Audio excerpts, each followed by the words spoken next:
আমার চ্যানেলে তোমাদের সকলকে স্বাগত। আজ আমরা তৃতীয় শ্রেণীর রায়ান মার্টিন প্রশ্নবিচিত্রা থেকে পরিবেশের দ্বিতীয় পর্যায়ক্রমিক মূল্যায়নের 7 নম্বর স্কুল সলভ করব।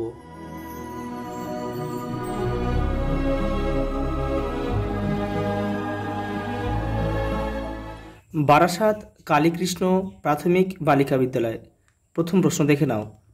পশুদের চামড়া জুড়ে তাঁবু তৈরি করত, যিনি কাপড় সেলাই করেন তাকে বলে দর্জি।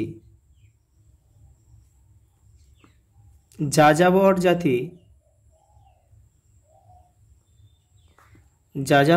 জাতি ঘন ঘন বাসা বদলায়। পাহাড়ি অঞ্চলে পাথর দিয়ে ইটের কাজ হয়। শন গাছের আঁশ খুব শক্ত। ভেড়ার লোম থেকে তৈরি হয় পশম। কার্পাস তুলোর সুতোকে সুতি বলে। O2 মানে অক্সিজেন না থাকলে দম আটকে যাবে। 2 দাগের সঠিক উত্তরটি বেছে নিয়ে লেখো। উল কথাটি ইংরেজি শব্দ। পাখিরা পালক ফুলে রাখে শীতকালে।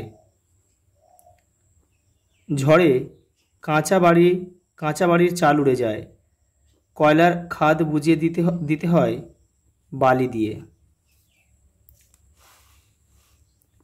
3 দাগে সত্য অথবা মিথ্যা লেখো, যে কোনো 8টি। চাষের জমি ও বাড়ির জমি আলাদা হওয়া উচিত। সত্য।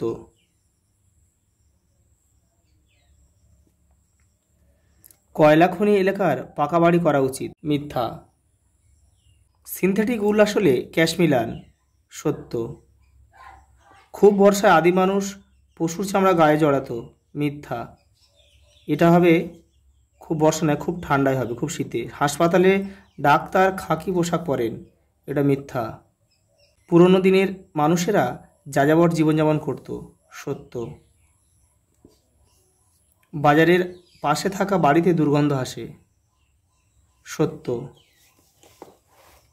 পরেরটা দেখো। ওলন দড়ির কাজ হলো ইট গাঁথা। এটা মিথ্যা হবে কিন্তু।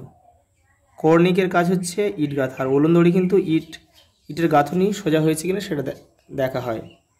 কয়লা তোলার অঞ্চলে বন্যা হয়। এটাও মিথ্যা। ভূমিকম্প হয়। ধস। মৌমাছিরা থাকার জন্য মৌচাক বানায়। এটা সত্য। 4 দাগে একটা ছক রয়েছে দেখো। মৌমাছি মধু ও মোম, এখানে ক লিখতে হবে। শীতকালে উলের পোশাক। খ ছাত্রছাত্রী ইউনিফর্ম, এখানে গ লিখতে হবে। ছাল চামড়া। ঘ নার্স ধবধবে সাদা শাড়ি। আর বর্ষাকাল রেনকোট। 5 দাগে দেখো। খদ্দর কি? খদ্দর আসলে সুতি। এটা কি দিয়ে তৈরি হয়? এটা তুলো দিয়ে তৈরি হয়। রাজমিস্ত্রিদের কাজ করতে কি কি যন্ত্র প্রয়োজন? কর্নিক,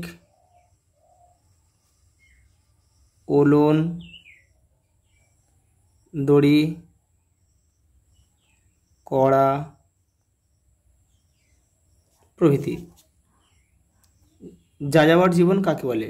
দেখে নাও। যারা খাদ্যের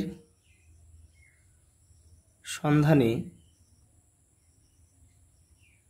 এক জায়গা থেকে অন্য জায়গায় চলে যায়, তাদের যাযাবর জীবন বলে। পরেরটা দেখো। ভূমিকম্প প্রবণ অঞ্চলে বাড়ি হলে কি কি অসুবিধা হয়? ভূমিকম্প প্রবণ এলাকায় বাড়ি হলে কি কি অসুবিধা হয় দেখো। বাড়ি ভেঙে যেতে পারে বা বাড়িতে ফাটল সৃষ্টি হতে পারে। পরেরটা।